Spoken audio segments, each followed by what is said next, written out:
প্রাক্তন নেতৃত্ব, এই জেলার আমাদের প্রাক্তন সম্পাদক, একজন না আমাদের এই জেলার একটা দিন ধরে সোশ্যাল মিডিয়ার যুক্ত, ফলে আপনাদের এই সভা সমাবেশের যে প্রস্তুতি এবং সেই প্রস্তুতিতে আজকে বিজ্ঞান প্রযুক্তি বড় মেশিন এসবটা যখন একদিকের কর্নারে চলে গেল, তখন শ্রমিকরা যাদেরকে র্যাকম্যান বলল, তারা চিনি হাতুড়ি নিয়ে ওই সুরঙ্গের ভেতর ঢুকে তাদেরকে উদ্ধার করে নিয়ে শেষ কথা বলবে শ্রম, শেষ কথা বলবে আমার উপর শক্ত হাত। আর সেই হাত দিয়েই ওটা পরিবেশকে রক্ষা করার জন্য এবং হৃদয়ের ভালোবাসার দিবাইয়ের প্রতি আবেগ, লড়াই এবং আরো একবার দায়িত্ব দেওয়ার জন্য আপনাদের সমাবেশের যা প্রস্তুতি, যেটুকু আমি সোশ্যাল মিডিয়াতে দেখেছি, তার জন্য আপনাদেরকে লাগছিলাম আরো একবার আমাদের কাছে মনে করিয়ে দেবার জন্য। মিডিয়া চালানো কেন? এখন হাতের খেলা আলাদা, চাকরি ভর্তি চাকরি বিক্রি করা, হিসেব লিখে রাখা ওদের হাতের কাজ। তাহলে ওরা দেখাবে না। आज खबरों का कागज या मीडिया का कोई न्यूज अगर आप ना पढ़े तो आप अनइन्फॉर्म्ड रहेंगे, और अगर पढ़ लिए तो मिस इन्फॉर्म्ड रहेंगे। সত্যি কথা বলার সাহস নেই। কানুঘাটের কাকু কি বলবে তার জন্য বন্ধুরা উদ্গ্রীব হয়ে আছে। রাজ্যের পরিযায়ী শ্রমিকরা বাইরের রাজ্যে পড়ে আছে, তারা কি খাবে, তারা ফিরতে চাইছে কিনা চিৎকার করে বলছে, সে কথা শোনার অনুরোধ না। কারণ গলায় যে পাট্টাটা লাগানো আছে, সেই গলার পাট্টাটা টিকি হয়ে যার হাতে ধরা আছে, সে তো মোদী মমতাকে পুষে রেখেছে নিজের সম্পত্তি রক্ষা করার জন্য। बोले तो जिसका लाठी उसका भैंस, और निर्णय आप लोगों को लेना है।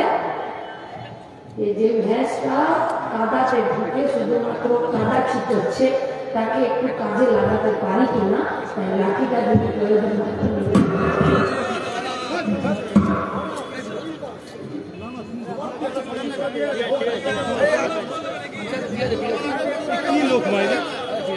যদি প্রয়োজন হয় তাহলে সেই লাঠিটাও নিয়ে নিতে হবে। ওটা পশ্চিমবঙ্গের মাটিতে খুব বড় বিপদ। বিপদ যার হাতে ক্ষমতা ছিল, যাকে ক্ষমতা আমরা দিয়েছিলাম, ক্ষমতা তো দেবার নয়, এটা হচ্ছে দায়িত্ব, জিম্মেদারি। যখন আমাদেরকে এখানে মঞ্চে, এটা খুব নড়বড় করছে, এখানে ছবি না তুললেই সুবিধা। ফলে যখন আমাদেরকে মঞ্চে এখানে সম্বর্ধনা দিচ্ছেন, তখন আমাদের নেতৃত্বরা বলছেন যে উনি একমাত্র আমাদের কাউন্সিলর, তো তাতে তো গর্ব হওয়া উচিত। আরে 222 জন মিলে তো চুরি করছে, বাকি ভোট তৈরি করছে, লড়তে গেলে 8 জনই কাফি হয়। আর গোটা পশ্চিমবঙ্গের মাটিতে কাউন্সিলররা, পঞ্চায়েতরা যারাই আছেন যেখানে লড়ে যারা, শের কি বাচ্চে কি তারা। বামপন্থীরা কখনো কোনো এলাকাতে পাড়ার राजनीति करे ना, वामपंथीरा कोথাও কোনো कुर्सी के लिए राजनीति नहीं करते हैं। ये लोग दुनिया बदलने के लिए लड़ाई करते हैं। भूखे को खाना, जार माथा छाद नहीं था छाद, और जो नंगे को कपड़ा दिलाने के लिए अपना इंकलाब का नारा बुलंद करते हैं, उसी को कॉमरेड बोलते हैं, उसी को वामपंथी बोलते हैं। ताराई लड़ाई का कोच বিজেপি করছেন, ভোট পাবেন কিনা, কাকে দেখে আপনি পদযাত্রা বের করলেন, ব্রিগেডের সমাবেশটা কোন দিকে হবে, আদৌ পাবেন কিনা মাঠ, সমাবেশটা বেকা হবে না টেরা হবে, মঞ্চটা কিসের হবে, হাইট কত হবে। যাদের এত প্রশ্ন, তারা একটা প্রশ্ন করছে না। গোটা পশ্চিমবঙ্গের মাটিতে শুধুমাত্র এই এলাকায় দুটো টেক্স মেকার কারখানা ছিল, যেখানে 15 থেকে 20,000 শ্রমিক কাজ করছিল। আর যেখানে বিশ্বকর্মার পুজোটা দুর্গাপূজার মেলার মতো হতো, সেই পুজোটা বন্ধ হয়ে গেল, সেই কারখানা দুটো ঢুকতে প্রশ্ন করার সাহস হয়। কারণ যে সিস্টেম গোটা পশ্চিমবঙ্গের মাটিতে 12,000 বাকি পুজো তৈরি করে, সেই সিস্টেমের ঢক নেই। যে কেন কারখানাগুলো বন্ধ। আপনাদেরকে জিজ্ঞেস করছি, এই গোটা চত্বর জুড়ে কিছু ব্যাগের কারখানা আছে, আর আমাদের কলকাতা থেকে শুরু করে আসানসোলের গোটা এলাকার ফুটপাথগুলোতে যে এত ব্যাগের কারখানা আছে, আমরা জিজ্ঞেস করছি একটা ব্যাগ তৈরি করার জন্য কালো কাপড়টা, ওই চেনটা, ওই পিঠে যেটা ধরে সেই বেল্টটা, ওই যে প্লাস্টিকের যেটা ক্লিপ হয় সেটা যেটাতে বেল্টটা ঢুকিয়ে দেয়, এই যে এতগুলো জিনিস ভেতরে যে কাপড়টা বসানো, সবগুলো আমরা পারি না তৈরি করতে। বাংলাদেশের মধ্যে এবিলিটি নেই যে আমরা এই জিনিসগুলোকে তৈরি করতে পারি। আর যদি নাই তৈরি করতে পারি তো সরকারের জিম্মেদারি কি আছে? যে আপনি স্কুল খুলুন, কলেজ খুলুন, এগুলো যেখানে তৈরি করে তার ট্রেনিং সেন্টার খুলুন, আমাদেরকে কাজ দিন, আমাদেরকে কাজ শেখান, তারপরে ওই কারখানাগুলোতে আপনারা নিজেদের হাতে নিন আর আমাদেরকে রোজগারের জায়গা দিন। কিন্তু সরকারের অভিমুখ হলো ৮,৩২২টা স্কুলের তালা লাগিয়ে দিয়ে নতুন করে ২১,০০০ মধ্যে দোকান খুলে দেওয়া। সে কি করে ব্যাগের কারখানা খুলবে? সম্ভব? সম্ভব না। আচ্ছা পারছে না? না पार्चे ना पूर्व क्यों? क्योंकि वो लोग एक ऐसा देश का निर्माण करना चाहते हैं, वो लोग ऐसा स्टेट का, ऐसा राज्य का निर्माण करना चाहते हैं जहाँ पर पश्चिम बंगाल से लेकर पूरा भारतवर्ष का धरती में सस्ताई लेबर पावर जाएगा, जाते এই পশ্চিমবঙ্গই ভারতবর্ষের মাটিতে তৈরি হয়। আর একটা বাজার তৈরি হোক যে বাজারে সস্তা মাল দিতে, কারণ কারখানা না হলে, কাজ না থাকলে, চাষি আয় না হলে, এখানে যে রেলের ওই কামরার যে বডিগুলো তৈরি হয়েছে, বডি তৈরি করার যে কারখানাগুলো ছিল, সেখানে যে অর্ডারগুলো আসার কথা সেই অর্ডারগুলো এলো না। কেন? কারণ যার অর্ডার নেবার কথা ছিল তিনি তো নামটাকে বসিয়ে থ্যাংক ইউ বলে দিয়েছে। যার ওখানে চিন্তা করার কথা ছিল তিনি তো অর্ডারটা বলছেন যে আমি ঘুষ খাই কিন্তু আমার গ্যাস কম হয়। কেন? কারণ যদি উনি ঘুষ খাওয়ার আমাদেরকে ট্রেনিং দিয়ে দিয়েছেন। যেটুকু ট্রেনিং বাকি ছিল সেটুকু প্রশাসনিক মিটিংয়ে জেলা ধরে ধরে বলেন আপনার মধ্যপ্রদেশ বাড়ছে কেন, আপনি প্রাণায়াম করেন। আমার রাজ্যের ভবিষ্যৎ গোটা পশ্চিমবঙ্গের মাটিতে আমরা যারা কাজ করতে চাই, আমরা যারা একটা সৎপথে রোজগারের জায়গা চাই, আমরা যারা মেধাবী, আমাদের বসে থাকার জায়গা কলকাতা গান্ধী মূর্তি পাবলিশ নয়। আমাদের জায়গা কারখানার ভিতরে, আমাদের জায়গা কলের ভিতরে, আমাদের জায়গা স্কুলের ভিতরে, আমাদের জায়গা সরকারি অফিসগুলোর ভিতরে। কিন্তু ওরা আমাদেরকে ভয় পাচ্ছে কেন? কারণ পাড়ায় বাচ্চাদের রক্তের তেজই ছিল যারা রক্তের সাথে মিল করেছিল। ওরা আমাদেরকে ভয় পাচ্ছে কারণ আমাদের রক্তে এখনো অভিরামরা মাতঙ্গী হাজরাদের রক্তের উষ্ণতাটা আমাদের শরীরে বয়।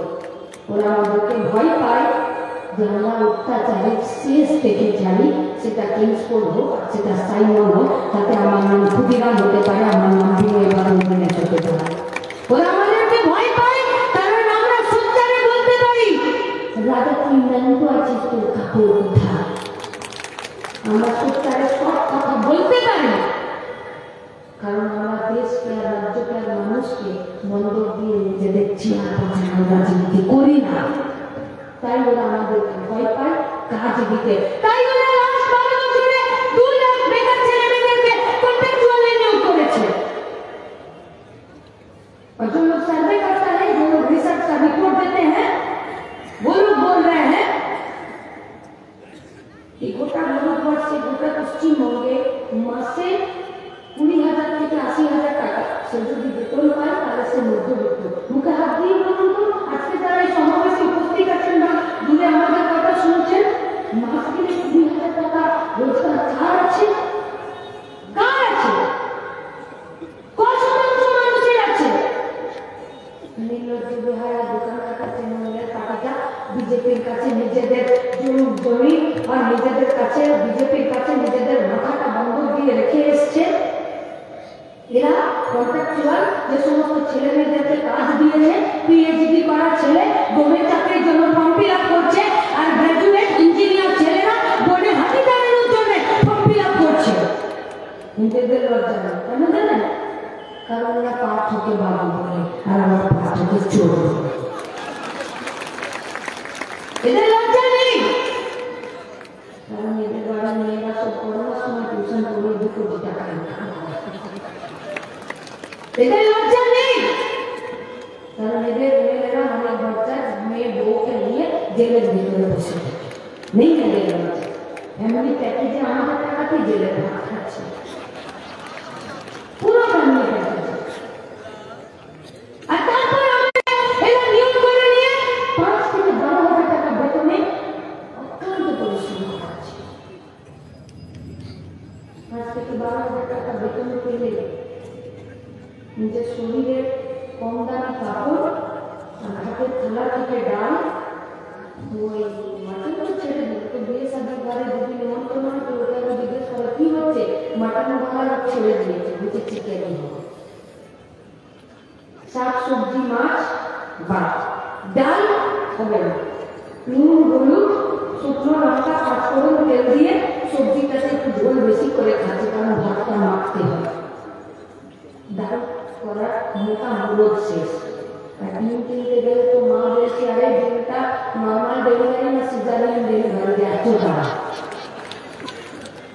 তারপরে এরা বলছে যে 5 থেকে 12,000 টাকা কন্ট্রাক্টুয়ালি আমাদের বাড়ি আপনার বাড়ি ছেলেমেয়েগুলোকে দিয়ে যেন মধ্যবিত্ত। আর গোটা দুনিয়াতে ভারতবর্ষ ক্ষুধা সূচকে প্রতিদিন নিচের দিকে নাম লেখাচ্ছে। मोदिया तो मुमकिन है पाकिस्तान को घर में घुसकर मारने का बात करते हैं, और भारतवर्ष में जो लोग 140 कोटी भारतवर्ष तरह से दुबला पेट पूरे खेते देते समय हिंदू राष्ट्र बनाते थे। कौन हिंदू राष्ट्र? এদের হিন্দু রাষ্ট্র হচ্ছে শুধুমাত্র উঁচু জাতি আর ব্রাহ্মণ হওয়ার জন্য কোনো দলই তাদের কাছে দাঁড়িয়ে আমাকে ইচ্ছা করে যে আমি সেই হিন্দু রাষ্ট্রের বিরোধী, এই হিন্দু রাষ্ট্র আমার রাষ্ট্র নয়। নয়, যে হিন্দু রাষ্ট্রে শুধুমাত্র একটা ইন্টারকাস্ট ম্যারেজ হয় বলে তাকে খুন করার অধিকার পাওয়া যায়, সেই হিন্দু রাষ্ট্র আমাদের নয়। এই হিন্দু রাষ্ট্র আমাদের নয়, যে হিন্দু রাষ্ট্রে মানুষ অনেকগুলো প্রজাতি ছিল, শুধুমাত্র আমরা যারা হোমো সেপিয়েন্স, আমরা আমাদের সোল এবং মস্তিষ্কের দ্বারা আজকে 4 পা থেকে 2 পায়ে বানিয়েছি, আর আমাদের আঙ্গুলগুলো 5টা ফাঁক হয়েছে, আর আমরা বর্ষা এবং অস্ত্র ধরতে পারি। এইটা হচ্ছে আমাদের সোল। আর এটা বিবর্তনবাদ, যে হিন্দু রাষ্ট্রে আমার বইয়ের সিলেবাস থেকে বিবর্তনবাদ রবীন্দ্রনাথ আনন্দ সাম্রাজ্য বাদ দেয়, সেটা আমার দেশ নয়।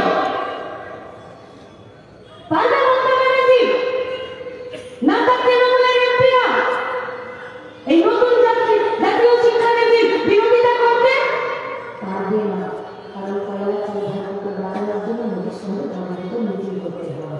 হাওয়া বেরিয়ে যাচ্ছে প্রতিটা দিন, সম্ভব নয়। কারখানায় কাজ 100 দিনের কাজ, নতুন করে শিল্পের কাজে কারখানার কাজে মাথা উঁচু করে বেঁচে থাকার জন্য কাজ শেখা, নিজের পকেটে টাকার ব্যবস্থা, আয়ের সৎ পথে তার ব্যবস্থা করা, তারপরে সেই টাকা নিয়ে বাজারে গিয়ে জিনিসপত্র কেনা, আর বাজারে যে জিনিসপত্র যে কারখানা থেকে আসছে, যে কোম্পানি থেকে আসছে, যে खेत खलिहान से आ रहा है, उस खेत को बचाना, उस खलिहान को बचाना, उस कारखाना को बचाना, उस कारखाना में मजदूर को बचाना। কিন্তু আমার পকেটে যদি টাকা না থাকে, আমি যতই বলি এই এলাকায় যে একটা জুট মিল আছে, সেই জুট মিলটাকে বাঁচাতে পারবো না। বুঝিয়ে না সবাই যে পার্লামেন্টের ভিতরে আমি বিজেপি আর বাইরে মমতা করে দৌড় খাচ্ছি। একা অর্জুন সিং না, মুকুল রায় তো ভুলেই গেছে তৃণমূলের নাম। কৃষ্ণ কল্যাণী ও তো পেট্রোল পাম্পের উপরে যে বিরাট বাড়ি, ওখানে শুধু পাইচারি করছে, ইডি যখন যাচ্ছে ওকে যা করার করলেন, কারণ সেটি কারণ সেটি। বাঁকুড়া বিষ্ণুপুর বিধানসভা ভেতরে বিজেপি, বাইরে মমতার ম্যানেজার করে দৌড় খাচ্ছে। মিডিয়া তোরাও তো জিজ্ঞেস করবে বিরোধী দলনেতা, এই বলবো আপনি কি বললেন, কে বিরোধী দলনেতা? বলছে শুভেন্দু। পরবর্তী অধিবেশনে শুভেন্দু অধিকারী যদি সত্যিকারের বুকে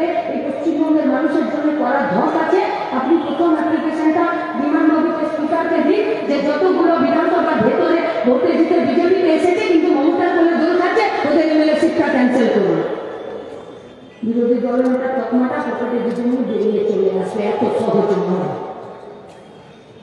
মানুষের ত্রুটি টিপে দেওয়ার জন্য গোটা ভারতবর্ষের গোটা পশ্চিমবঙ্গের আর্থিক নীতিকে জলাঞ্জলি দেওয়ার জন্য তারা একসাথে কর্পোরেটে দালালি করছে আমাদের লড়াইটা তার বিরুদ্ধে। আর লড়াইটা যখন দেশ বদলানোর বিরুদ্ধে তখন একটা প্রাইভেট সমাবেশের অনুমতি দিতে দুলাল ভাইকে বেশি কিছু এনার্জি করতে লাগে না, ওটা এমনি এমনি পাওয়া যায়। দম ধরে লড়াই করতে হবে।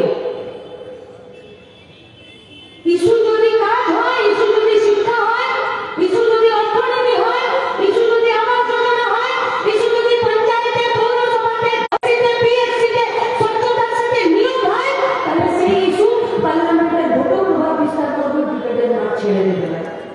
তাই দুহাত বাড়িয়ে আপনাদের কাছে আবেদন করে গেলাম, পশ্চিমবঙ্গের মাটি লড়াকু জনগণ সমন্বয় জনগণের মাটি। তাই আজকে পানিঘাটি এই চত্বরের এই ইউসুফপুরের এলাকার যে সাধারণ মানুষেরা আমাদেরকে আবার আরেকবার মনে করে দিয়েছেন যে শ্রম, পরিশ্রম আর দুটো হাত শেষ কথা বলবে। তাই আপনাদের কাছে আমাদের আবেদন, আসুন ব্রিগেডের মাঠে লড়াইয়ের শপথ নেবার জন্য দুপুর 12:30টায় আমরা আপনাদের অপেক্ষায় থাকবো। লড়াইয়ের মাটিতে শপথ নেবার জন্য সমাবেশে আপনাদের অপেক্ষায় থেকে